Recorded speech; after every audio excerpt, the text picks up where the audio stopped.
वह एक लकड़ी का मोटा लट्ठा पानी में धकेल देती है, फिर झील में उतरती है और उस लकड़ी को पकड़कर धीरे धीरे आगे बढ़ने लगती है। इससे वह आसानी से झील के बीचों बीच पहुंच जाती है। जब उसे लगता है कि वह सही जगह पर पहुंच गई है तो बिना एक पल गंवाए सीधे पानी के अंदर डुबकी लगा देती है। असल में अन्ना इस विमान दुर्घटना की इकलौती जीवित बची हुई यात्री थी। घने आदिम जंगल में फंसी अन्ना के लिए इस समय सबसे जरूरी काम था विमान के केबिन के अंदर जाकर कप्तान का सैटेलाइट फोन ढूंढना, क्योंकि उसी की मदद से वह बचाव दल को अपनी लोकेशन बता सकती थी और मदद मंगा सकती थी। लेकिन उसने पूरे विमान को अंदर बाहर अच्छी तरह छान मारा, फिर भी उसे सैटेलाइट फोन का कोई निशान नहीं मिला। इस बीच उसकी सांसें जवाब देने लगी थीं तो घबराहट में अन्ना ने जल्दी से वहां पड़े 2 बैग उठा लिए और जल्दी से पानी की सतह की ओर तैर गई। लेकिन जैसे ही वह उन बैगों को लेकर किनारे की तरफ बढ़ने लगी, अचानक उसके पीछे से एक भयानक दहाड़ सुनाई दी। उसने फौरन पीछे मुड़कर देखा और तब उसे पता चला कि किनारे पर एक भालू आ पहुंचा है। भालू की नजर उस खाने पर थी जिसे अन्ना अपने लिए बचाकर रखना चाहती थी। यह देखकर अन्ना जोर जोर से चिल्लाने लगी, लेकिन भालू को इंसानी भाषा कहाँ समझ आने वाली थी।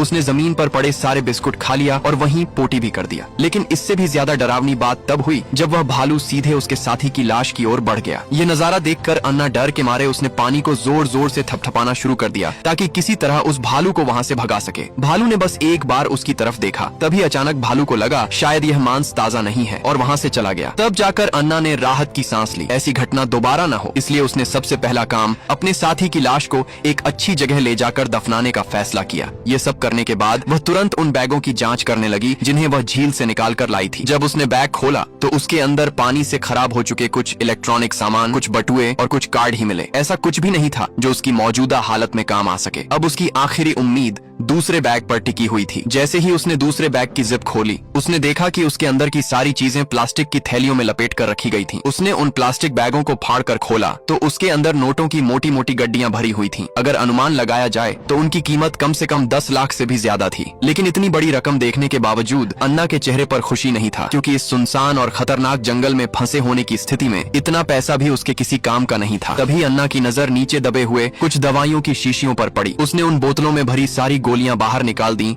और उसमें पानी भर दी। लेकिन उसे अच्छी तरह पता था कि इस सुनसान जंगल की नदी और नालों के पानी में अनगिनत बैक्टीरिया और कीटाणु हो सकते हैं। अन्ना के दिमाग में एक शानदार उपाय आया। उसे कहीं से एक चश्मा मिल गया। उसने चश्मे के लेंस की मदद से सूरज की किरणों को पैसों पर केंद्रित करना शुरू किया। कुछ ही देर में वहां से धुआं उठने लगा और धीरे धीरे आग में बदलने लगी। यह देखकर अन्ना खुशी से उछल पड़ी। अब बस एक ऐसे बर्तन की जरूरत थी जिसमें पानी उबाला जा सके। तभी उसे याद आया कि विमान गिरने से पहले कई बड़े पेड़ों से टकराया था, इसलिए वह तुरंत जंगल के अंदर विमान के मलबे की तलाश में निकल पड़ी। उसे विमान का एक टुकड़ा मिल गया जिसमें पानी रखा जा सकता था। उसने उसे एक बर्तन जैसा आकार दे दिया। धीरे धीरे जब उस बर्तन का पानी उबलने लगा तब जाकर उसकी पीने के पानी की समस्या हल हुई। लेकिन केवल पानी से काम नहीं चलने वाला था, इसलिए उसने सुई और धागे की मदद से एक साधारण सा मछली पकड़ने का कांटा और डोरी बना ली। फिर वह एक मछुआरे की तरह मछली के फंसने का इंतजार करने लगी और सचमुच कुछ ही देर बाद एक छोटी मछली कांटे में फंस गई। अचानक मछली पकड़ने वाली डोरी टूट गई और मछली भाग गई। अन्ना बहुत निराश और गुस्से में आ गई। अब उसके पास जंगल में कुछ खाने की चीजें खोजने के अलावा कोई दूसरा रास्ता नहीं था। अचानक उसे कुछ जंगली फल दिखाई दिए।